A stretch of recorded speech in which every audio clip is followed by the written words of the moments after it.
Tyler Turner has always been a bit of a daredevil and all-around adventure athlete. He grew up skiing and snowboarding and eventually made a career as a skydiving instructor. But in 2015, Tyler had an accident that resulted in the amputation of both of his legs. It was unclear if he'd ever be able to return to the sports he loved, especially snowboarding. I didn't want to ride because I was about to find out maybe that I can't snowboard again.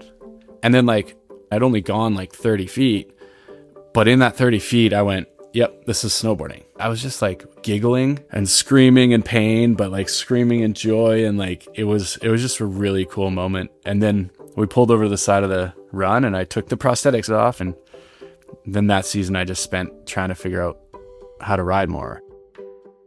That first ride was the beginning of an important journey for Tyler.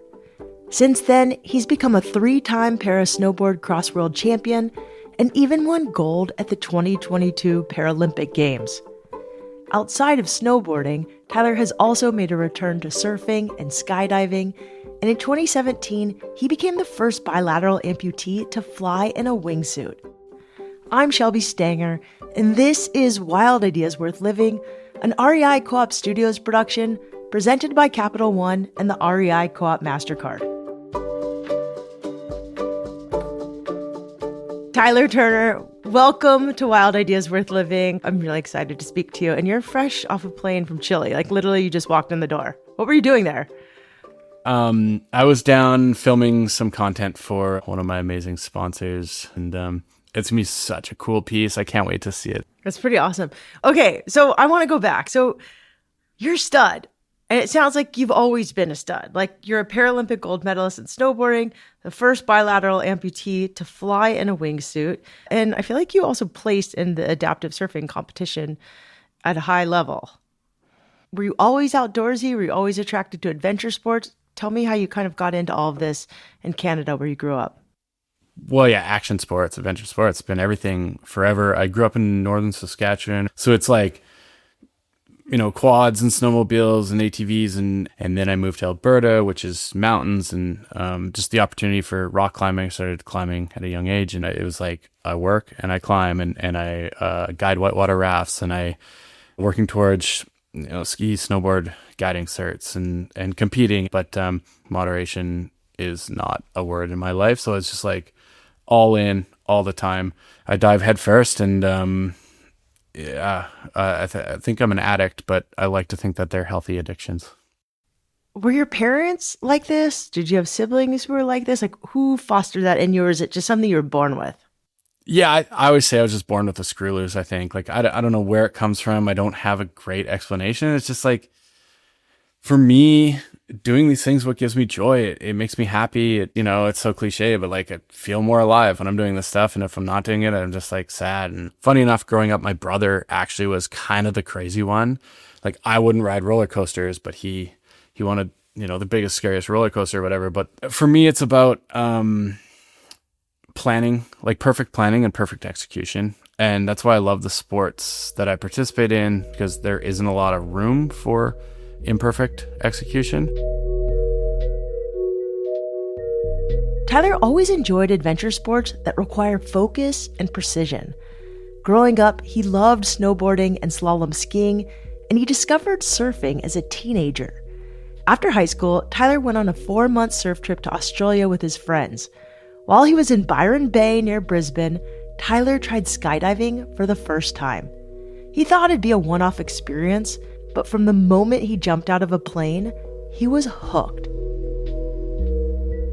You hear everyone doing a skydive in Byron Bay, so I'm going to do the touristy thing. And I did a skydive. It was amazing. Did it with one of my best friends, my brother, and a couple of friends from back home. And landed, and we're all high-fiving. And I think everyone's like, that was so cool. And I was just that was amazing. But these guys get to go do it again. The instructors we were with, the filmers, and they're high-fiving us and they're going to do this again. Man, that was cool, but one and done, that's just not for me. Moderation, as I said, not my thing. And so it started this thought process, saving up money and trying to, get myself to a place where I could make enough money to support getting a solo license. And then it pretty much consumed my life for the next 5 years ish, and got all my coaching certifications and everything. So it became a job. Like it wasn't costing me $200 every weekend. It was making me $200 on a weekend. So I think on the surface, you look at skydiving, you're like, jump out the plane, float down, pull your parachute, land safe. But it's so nuanced, and there's so many different avenues in skydiving. And that's what really hooked me, is like trying to perfect your human flight, and how far can you push it, and how precise can you be with flying your body. And some people fly at such an incredible level. And so there actually is this like progression within the sport that I don't think most people see. And that's what really hooked me.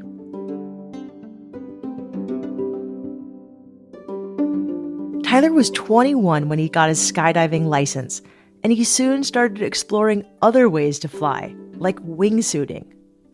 For those unfamiliar, wingsuiting is a bit different from skydiving. Wingsuit divers wear a suit with fabric webbing between their arms and body and between their legs. This allows them to glide through the air like a bird. Once Tyler was introduced to wingsuiting, it quickly became another obsession. For years, he lived like a classic adventure dirtbag, sleeping in a van, jumping out of planes, climbing, snowboarding, and doing pretty much any action sport you could imagine. But in 2015, when Tyler was 29 years old, an accident changed the course of his life. 29 is like the most pivotal year for just a human in general. Like, I've talked to so many people who had like a big life change at 29. Me too. Yeah. I mean, that was almost 8 years ago today, and you had this horrific accident skydiving. And you still don't know what happened. Yeah, you got it. I've tried everything, like hypnotherapy and all the different ways to try and remember what actually happened, because no one saw it. So really don't know what happened. I mean, I made a massive mistake. There was lots of things that played into it. Well, what I was doing was a job. I film people doing their first tandem skydive or doing a tandem skydive. I have a helmet that has cameras on it. And then when you land your parachute, you kind of get an opportunity to practice some skills and push yourself a little bit on landings. And, I just made a mistake doing some pretty high performance stuff, and I hit the ground going extremely fast. And I'm lucky, because most people that make that mistake die. And then I was in a coma for quite a while after, and then I have no memory for a while after that. So I actually am definitely missing like the next 2 weeks to a month of my life is kind of just wiped. I've tried so hard to get memories back, and I can't. I'm lucky I've heard the stories and seen the photos and everything, and so I've kind of created memories of that. I actually only had one leg amputated at that time, but it was just this like, my back's broken, my brain injuries really devastating. I'm trying to learn how to talk again, and not just for like a couple weeks, but like for years. And like over that time, it's this longer process where the first few months I just was like, why put in the effort? Why show up? What's the point? Because there isn't anything out there for me. It's all gone. Identity, everything, community, it's gone. So why? But then it kind of comes around, and it like gets to the point of like, all right, I'll show up. When I got to that point of like, I'll give it a try, I think that was kind of the like I say, instead of like waking up and being like, oh my God, I have no legs, I don't want to do this. And then like, oh, but I'm going to do this, and I overcome. It's more like, oh man, my legs, everything's messed up. I lost everything. This sucks. And then it got to like, well, I guess I'll wake up every day at least, like that. It's not as like amazing. I appreciate the realness in which you tell a story. I think like none of us can relate to that, but I think everybody can relate at some point to like not wanting to get up out of bed and like it just sucking. And then you just have to do it, even if you don't want to. And then the day is gone and you're like, okay, that was a day. And then there's another day, but I'm sure it's not linear. I've come up with this theory essentially, or this way I kind of approach things now that I've learned through all this. And I call it perpetual forward motion. Like if literally in one day, all you can do is put one foot in front of the other, like that's all you got done was one foot in front of the other that day. That's forward, that's all that matters. Like just keep the momentum alive I got this theory from Dr. John Coleman, this mental performance coach that I worked with, an amazing guy. And he said, if that pendulum's swinging, there's energy. And when that pendulum dies, when it stops, that's where it's hard. It's hard to rebuild momentum. It's that apathy is hard to recover from. So he's like, sure, you're mad, you're angry. Like, you can imagine it where that pendulum's swinging to. It's like, there's so much power in there.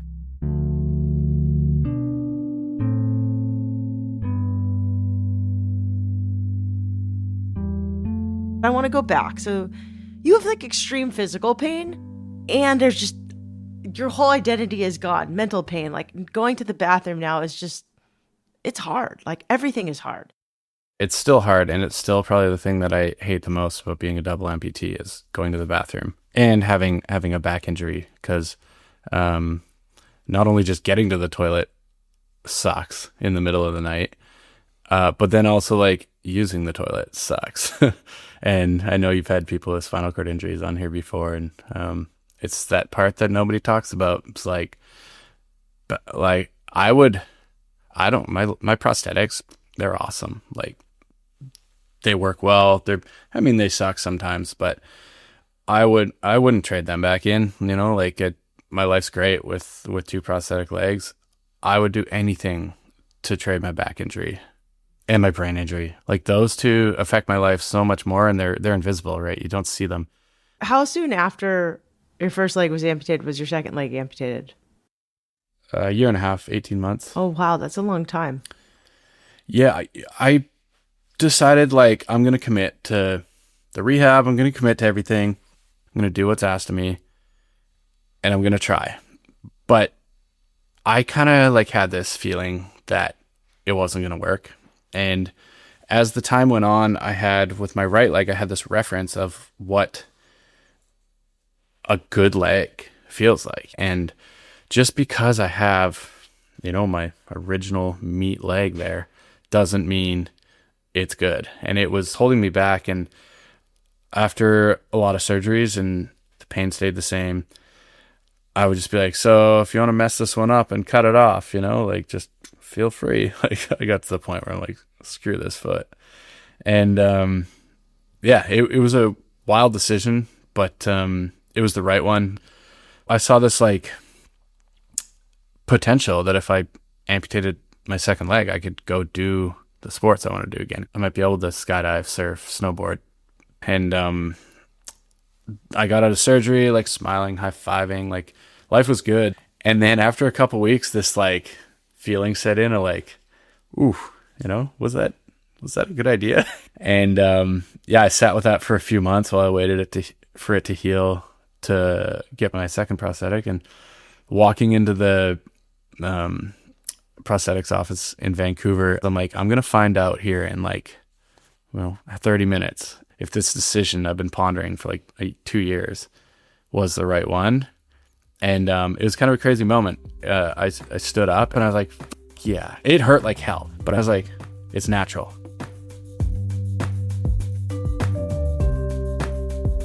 When Tyler first started wearing prosthetics, he was still in unbearable pain. Over time, the pain has settled down, though, and Tyler has returned to some of his favorite activities.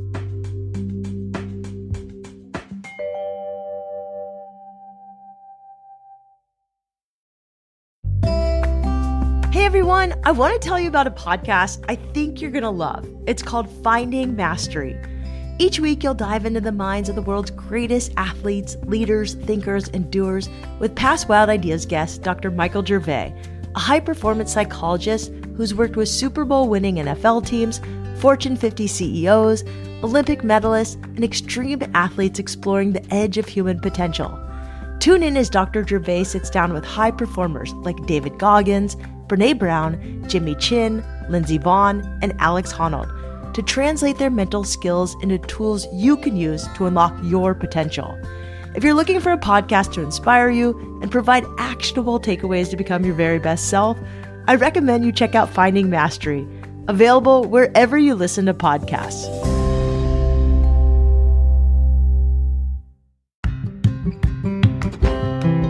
More than 100 years ago, Nikon's very first product was actually binoculars. That's right, not cameras, binoculars. Today, Nikon is still crushing it in the optics game. From the trails to the treetops, Nikon binoculars are built to go the distance. Designed in Japan with precision engineering and decades of optical expertise, they deliver brightness, sharpness, and clarity, whether you're birding, hiking, checking the surf, or just taking in the views. The Monarch series is rugged enough for your wildest adventures, while the Pro Staff lineup offers incredible value without compromising performance. And with one of the lowest return rates in the industry, you know these binoculars are built to last. So next time you're out chasing wild ideas, bring a pair of Nikon binoculars and see the world like never before. What are you waiting for? Head to your local REI store or rei.com and grab a pair today.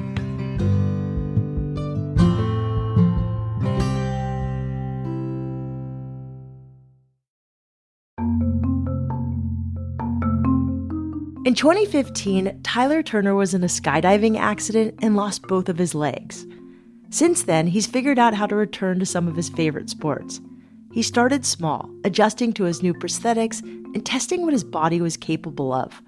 But before he could start snowboarding or skydiving again, he had to overcome an even bigger obstacle. So what was the turning point for you? Like from when you decided, I'm going to do sports again, just differently?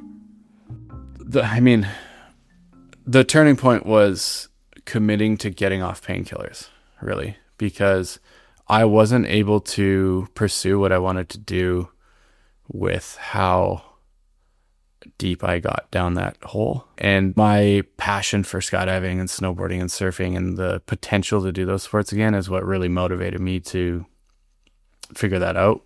And it was undoubtedly the hardest thing I've ever done in my life. And I've lost 2 legs and had a back injury and a brain injury. And getting off of opiates is like not even close. Like prosthetics was easy compared to that. But once I kind of got through that, that was where I was sitting there. It would have been like January 2nd, 2020. And I was sitting there off painkillers and now I have 2 prosthetic legs.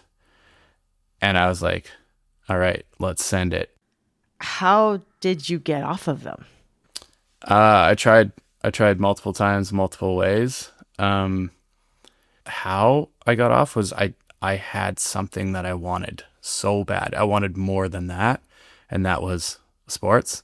In the end, I went cold turkey, which I would not recommend. It was as brutal as I could ever. I can't even describe it. Like, it's impossible to describe how bad it was. But yeah, I tried other methods before, and I wasn't having success. And I wanted to skydive so bad, and I wanted to surf and everything. But honestly, skydiving and base jumping, because there's not that space for messing around like that. So those sports forced me to be fully sober and clear my mind. Wow. Well, good for you. Thank you. And thanks for talking about that. So what was the first activity you did, like, that really made you feel yourself again? So yeah, I think skydiving was the first. I mean, up there, like with activities I used to do. I mean, obviously I played other sports, wheelchair rugby and stuff. I was playing some sports to keep my mind and like my brain just at ease a little bit. But skydiving was the first of like those sports that I love, that I went back to, because as much as it seems crazy and extreme, really, like, you get this nice little ride up to altitude, an airplane. You can roll out of that airplane if you want, and then you're floating on a bed of air. And then, provided you land it softly and safely, there's a lot of skill goes into it, but like, it's not the most taxing thing on your body. So I was actually able to like get wheelchaired up to an airplane, and then got into that airplane. It was quite the scene. And my biggest worry at that time, with like, still my back and pelvis and everything was in pretty rough shape, was like, how am I going to land this? And I found a really nice, it was kind of sandy and soft, and came in, slid on my butt, and then they brought my wheelchair out to me, and it was a pretty cool moment. But I was happy. Like skydiving was accessible to me, which is kind of crazy to think it was the most accessible sport, but it was there for the taking. And yeah, it got all those feelings back. It got all those juices flowing again, and it's pretty amazing. Amazing. And then you just kept doing it. Yeah, once I like after that first one and I proved that I was still capable, then there was no more, like, reservations were gone at that point. I did one skydive the first day, and then after that I was, back to doing 4 or 5 maybe, like a day, and just progressing and trying to figure out how to fly this new body. Like I was flying with prosthetics, without prosthetics, different, like I was saying earlier, like there's all these different, branches of skydiving, and it's more nuanced than you'd think. And so I was trying different types of free flying, and can I still do all these things? And, it just kind of, the progression kept going. And I just wanted to get back to the point where I recertified all my coaching certifications, and they checked me out and said, yeah, you're still good to go. And I got back teaching people in the sky, and just got back to everything I love. And now it's just normal.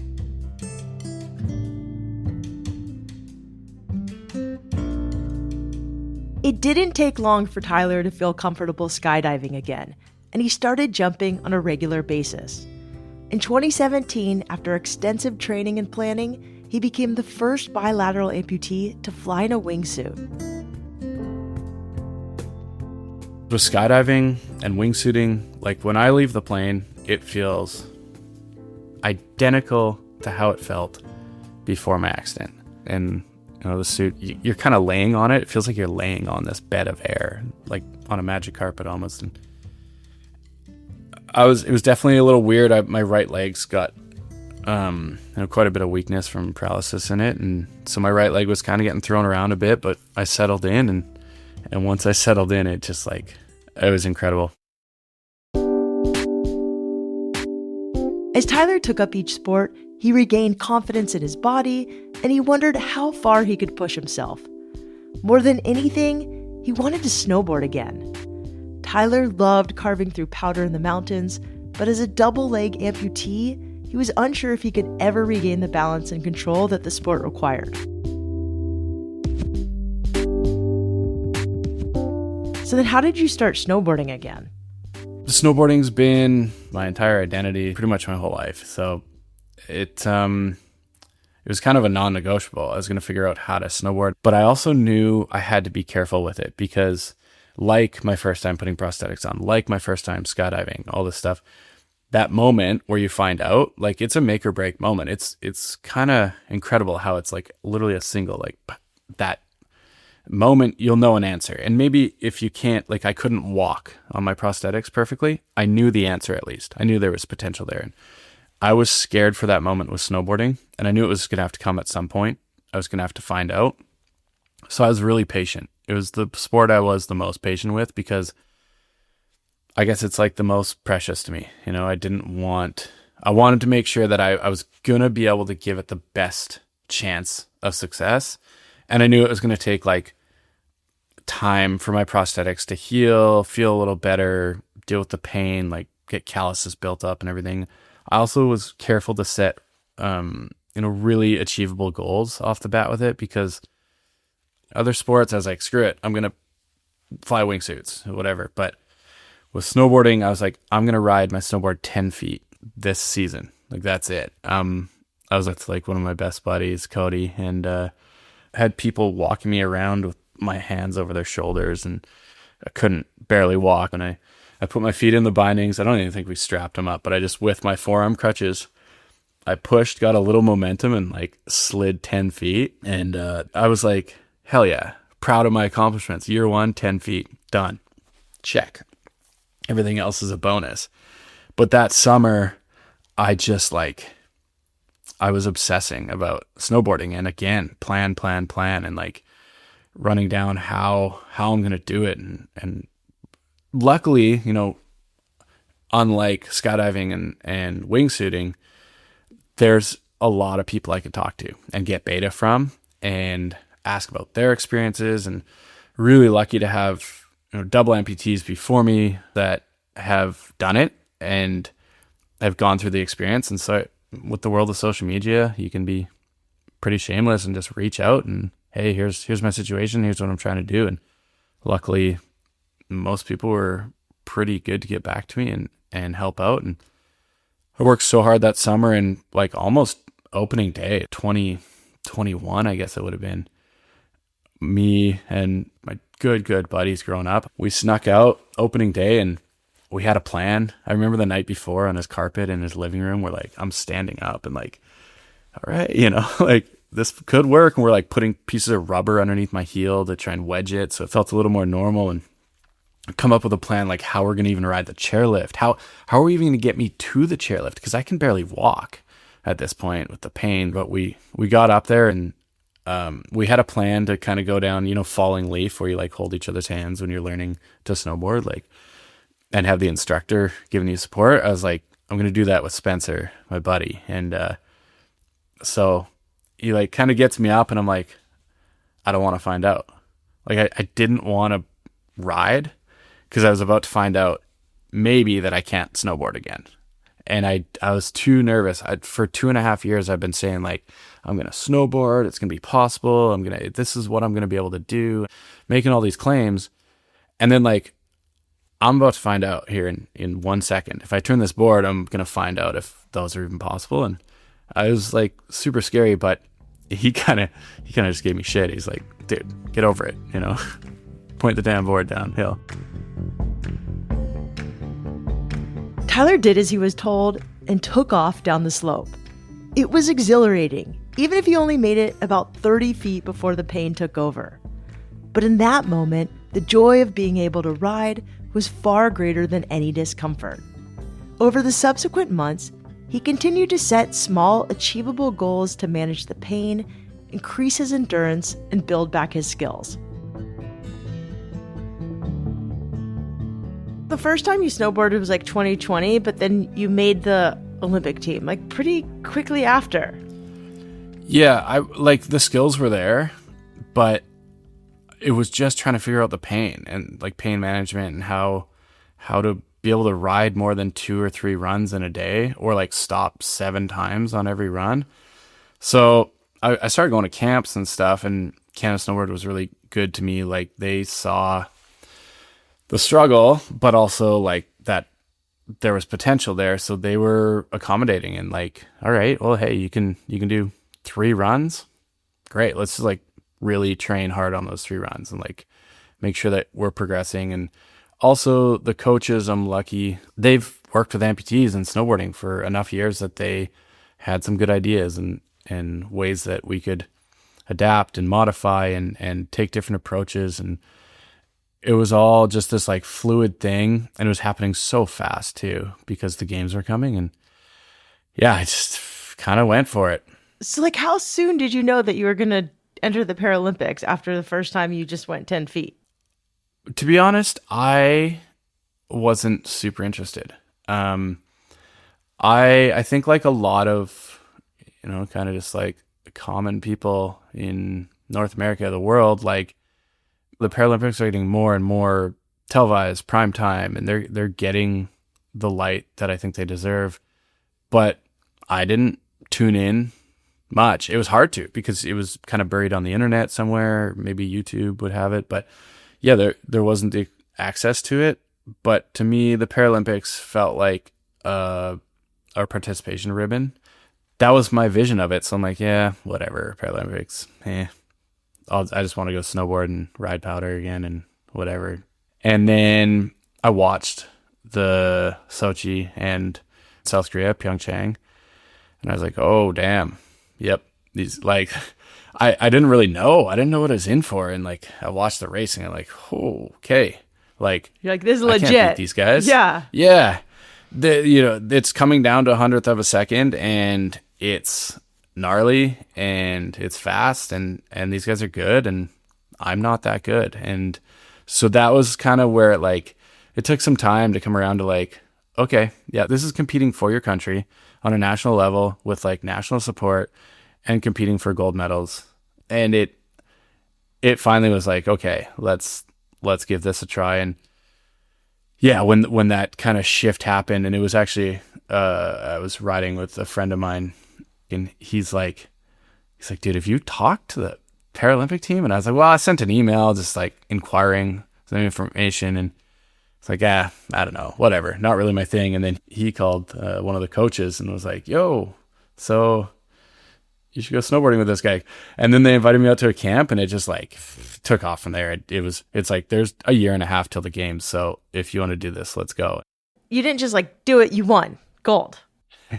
Yeah. How did it feel to win gold? Yeah, gold was incredible. It was fun because there's just no pressure. Like I was still just kind of a no one out of nowhere. And I was honestly, I would just be laughing to myself. And every time I made finals, because I won, I think 5 World Cups that season before. So all the World Cup. Oh, I lost 1 World Cup that season. So there's 6. I won 5 of them. Then I won World Champs like 3 weeks before, because World Championships was postponed a year because of COVID. So we went World Cups, World Championships, and Paralympics all in 1 year, which is crazy. However, for me, it was great because like It's training.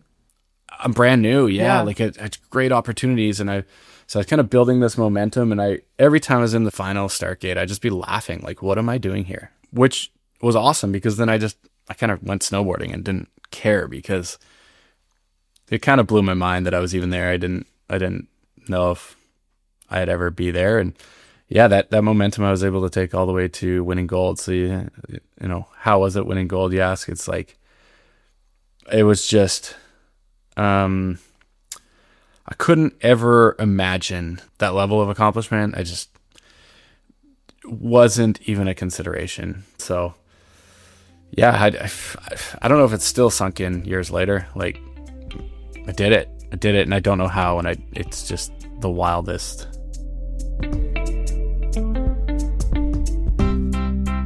You can follow Tyler on Instagram at TyTurner14.